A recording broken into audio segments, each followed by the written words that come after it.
Hi, my name's Michelle Pidgeon. I'm an assistant professor at Simon Fraser University. I'm originally from Newfoundland and Labrador, but I've lived here in the Lower Mainland now for about 8 years.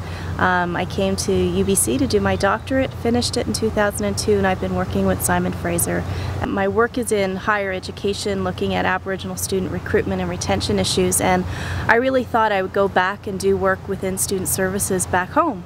But then as I got into the doctoral program, I got to see different aspects of what faculty life was like, working on research projects as a research assistant, doing a little bit of teaching through the teaching assistants that I was given in the department, and I started realizing that I really liked that kind of combination of activity between doing the research, sitting on committees as part of service, and doing a little bit of teaching. And as I went through my program, I started thinking about I could actually do this job. And I specifically look at what makes institutions, post-secondary institutions, more successful places for Aboriginal students.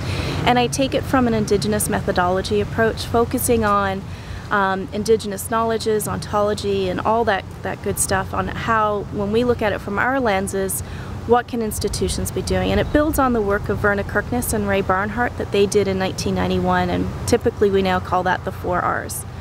What I teach is a little different. I teach in ed leadership mostly at Simon Fraser University, so I teach courses on leadership theory, governance issues within higher education.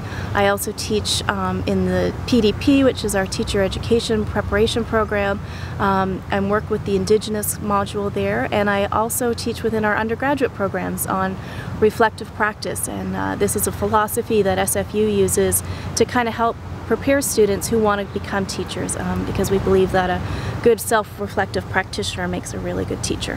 When an application comes before an admissions board, they're able to look and say, hey, you know, Dr. Joanne Archibald is willing to support Michelle Pidgeon as she gets into her program, and that's pretty much what happened to me. I had emailed Joanne back home from Newfoundland and said, I'm interested in doing doctoral studies, I really like your work. This is an example of my work, would you be willing to work with me? And I was really honored that she actually read my work and sent back an email and said, sure, I'd be happy to.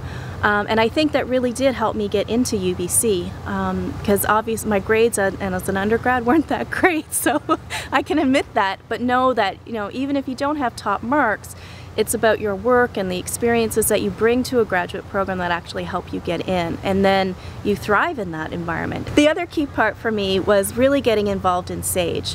SAGE stands for Supporting Aboriginal Graduate Enhancement, and it's a peer mentoring, faculty mentoring network across the province in British Columbia, and now also in Ontario, where Aboriginal students come together across institutions, across disciplines, and really come together to talk about the graduate student experience, whether it's from applying to grad school to applying for funding, finding housing, talking about the kinds of experiences they're having in their classes, to talk about academic issues or how do you do Indigenous methodology within a graduate program. I remember this one undergraduate student in particular who came along to the meetings, had found out about it through one of their faculty members, and just said, well, I'll come and check it out. I think they were feeling a little isolated.